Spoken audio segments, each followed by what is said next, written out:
Baik, yang kelima, muka surat 174. Orang yang diumpat itu adalah seorang yang melakukan maksiat secara terang-terangan. Berdasarkan kepada hadis Nabi SAW kat bawah tu, idzanu lahu fabi'sa ibnul ashirah au bi'sa akhul ashirah. Izinkanlah, dia adalah sejahat-jahat orang di kalangan kaumnya. Baik, ini cerita dia satu hari, ada orang datang rumah Nabi. Kemudian Aisyah dengar orang ketuk pintu. Aisyah beritahu kat Nabi, ya Rasulullah, ada orang nak masuk rumah kita. Nabi cakap, bagilah, sesungguhnya dia tu orang jahat. Bahasa kita ginilah, bolehlah masuk, tapi tahu tak, dia tu orang jahat.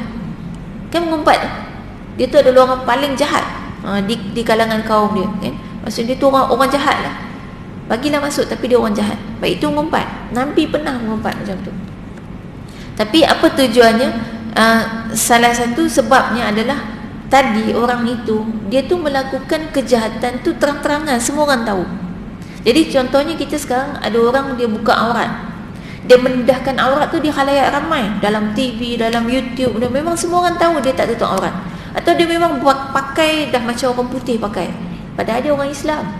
Jadi ada pula tiba-tiba anak kita jadi peminat dia, kan? Artis tu lah, contohlah artis A ni pakaian dia teruk, kan? Dan dia tu pakai macam tu di hadapan khalayak. Tiba-tiba anak kita tu orang panggil apa, minat ni, apatah istilah dia, dah lama tak pakai. Dia minat sangat dengan artis ni. Jadi akhirnya kita pun mengumpatlah pasal artis ni kepada anak kita. Dengan sebab apa? Sebab memang maksiat artis tu adalah terang-terangan. Dia peluk lelaki yang bukan mahram di khalayak ramai, di hadapan kaca TV yang disaksikan oleh semua orang. Maksudnya maksiat terang-terangan. Jadi itu boleh untuk kita ceritakan kepada orang lain, kan? Jadi kalau ada orang buat maksiat terang-terangan tu tak ada masalah untuk kita cerita. Itu pun ada tujuan. Baik, yang keenam, sebagai tanda pengenalan diri. Muka surat 175 ada hadis, Nabi SAW kata, amma Muawiyah fasu'lukun la mala lahu wa amma Abu Jahmin fala yad'u asahu an atiqihi inkihi Usamah. Adapun Muawiyah, dia adalah seorang yang miskin, manakala Abu Jaham, dia adalah seorang yang suka memukul isteri, maka berkahwinlah dengan Usamah. Baik, ini ada cerita dia. Satu hari Fatimah bintu Qais jumpa dengan Nabi. Fatimah ni minta pendapat Nabi waktu dia dilamar. Ada 3 orang lelaki melamar dia. Jadi dia minta pendapat Nabi. Nabi mengumpat sahabat yang melamar ni. Siapa dia? Satu, Muawiyah. Dia kata Muawiyah ni miskin, kan? Kemudian Abu Jaham ni suka pukul bini, kan? Kemudian dia kata kahwinlah dengan Usamah. Maknanya apa? Nabi mengumpat Abu Jaham dan Muawiyah tadi. Yang seorang dia kata dia ni miskin, tak ada duit. Yang seorang lagi dia kata suka pukul bini. Ini iktibar kepada kita. Kalau anak kita tu perangai bodoh, jangan duk simpan sangat sampai menganiaya anak orang. Terutama perangai yang akan bagi kesan kepada rumah tangga dia. Jadi contoh suka pukul bini, ini ada kesan pada rumah tangga. Macam mana Nabi tahu dia suka pukul bini? Boleh jadi dia sebenarnya dah ada bini atau dah pernah kahwin, kan?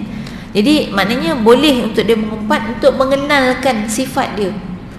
Jadi kita boleh, kan?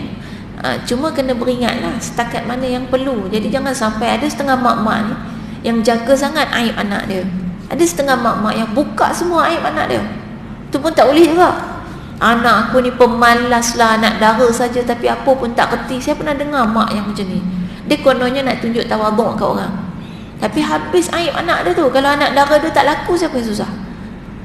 Dia kata anak dara tapi pagi tidur sampai tengah hari, cerita habis, kan? Tak bangun-bangun, dapur tak pernah masuk, kan? Apa pun tak kerti nak buat, tak tahulah macam mana nak nikah dia. Ada kan mak-mak cerita macam ni. Ni tak boleh. Dia mengumpat anak dia tapi dalam keadaan yang melampau.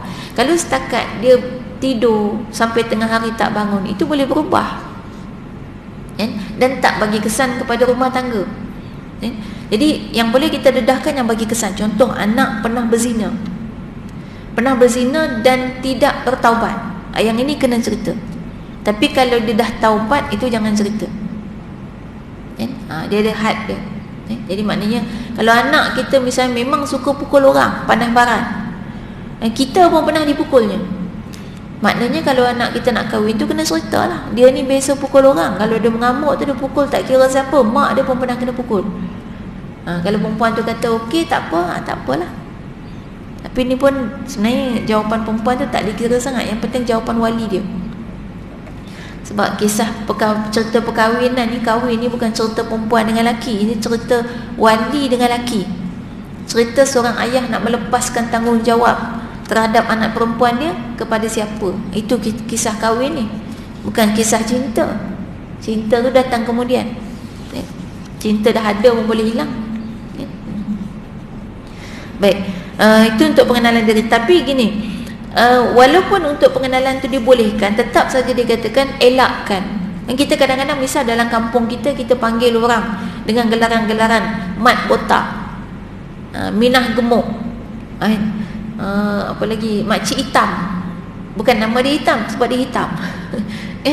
Kita panggil, ambil gelaran yang tak elok-tak elok, mat tempang. Kita selalu ambil yang negatif. Itu mengumpat walaupun sepatah. Jadi yang ini ni mungkin untuk pengenalan. Misal Pakcik Mat, Pak Mat memang ada 5 dalam kampung ni. Orang nak kenal yang mana? Satu Pak Mat botak, satu Pak Mat buncit, satu Pak Mat pendek, satu Pak Mat tempang, satu Pak Mat gemuk. Kan? Kita kenal macam tu. Orang kita ni suka ambil yang negatif. Kau lah nak ambil Pak Mat handsome, Pak Mat mancung kan, Pak Mat tinggi, tak, dia ambil yang negatif. Jadi kalau boleh dielakkan, cuba elakkan. Tapi kalau tak boleh, maka boleh digunakan, dibenarkan untuk keperluan saja. Itu dibolehkan. Baik, ada syarat dia. Kita ambil, ada 3 syarat. Kita ringkaskan dalam muka surat 177 ni. Ada kan, ada rajah gambar tu. Ada gambar tu. Atau kalau yang buku baru tu, di belakang ada poster. Belakang sekali, kertas licin. Ada poster. Poster ni menunjukkan, poster ni boleh potong tampal di mana tempat yang kita suka mengumpat. Dia ada mengumpat yang dibolehkan ada 6. Kemudian di bawah tu dengan syarat, ada 3 syarat. Baik, 3 syarat tu apa dia? 1, niat ikhlas. Jadi tadi bila nak sebut cerita tentang keburukan orang, maka niat kita tu mesti kita betulkan. Kalau kita niat sekadar nak luar perasaan, kita niat sebab geram kat dia, niat-niat tu, kalau datang niat tu berhenti, jangan teruskan. Jadi niat kita maknanya, kalau tadi tujuannya nak minta fatwa, ya kita ikhlas, memang nak minta fatwa. Kalau niatnya nak selesaikan masalah, nak memberhentikan maksiat, ya niat kita kena betul-betul memberhentikan maksiat. Kalau niat kita nak mendapatkan fatwa, maka niat kena betulkan. Kemudian syarat yang kedua, berpada-pada. Jadi kalau misal tadi suami isteri ada masalah, pergi jumpa hakim, hakim tanya apa masalah, baik kita pun cerita, suami saya tak bagi nafkah dah lebih 4 bulan, suami saya tak balik contoh kan, atau suami saya suka pukul, dia selalu pukul saya kan, sampai masuk hospital pun pernah. Okey, cukup sekadar yang kita perlukan untuk minta fasakh. Lepas tu jangan sambung, lepas tu tidur pun berdengkur. Atau apa kaitan? Tak ada kaitan. Lepas tu muka tak handsome. Yang tu pun tak ada kaitan. Jadi maknanya kena berhenti. Kita kadang-kadang boleh perasan kan, orang tu bercakap dengan emosi atau rasional. Kalau emosi dah lain lah gaya dia. Yang itu kena berhenti. Dia kena berpada-pada. Dan kemudian syarat yang ketiga adalah tidak mudarat. Maksudnya kena pastikan dari awal lagi, kalau kita mengumpat ni, kemudaratan dia lebih besar atau kebaikan dia lebih besar. Tadi contoh tadi kan, seorang isteri tadi yang suaminya munafik tadi kan? Okay, bila dia nak ceritakan kemunafikan suaminya kepada wanita yang bakal menjadi mangsa lagi kepada suami dia, dia kena fikirkan mudaratnya akan lebih besar atau manfaat lebih besar. Kalau misal mudarat lebih besar, contoh mudarat ialah dia sendiri yang dikatakan sebagai isteri yang jahat, kemudian dia pula tak tahan mental.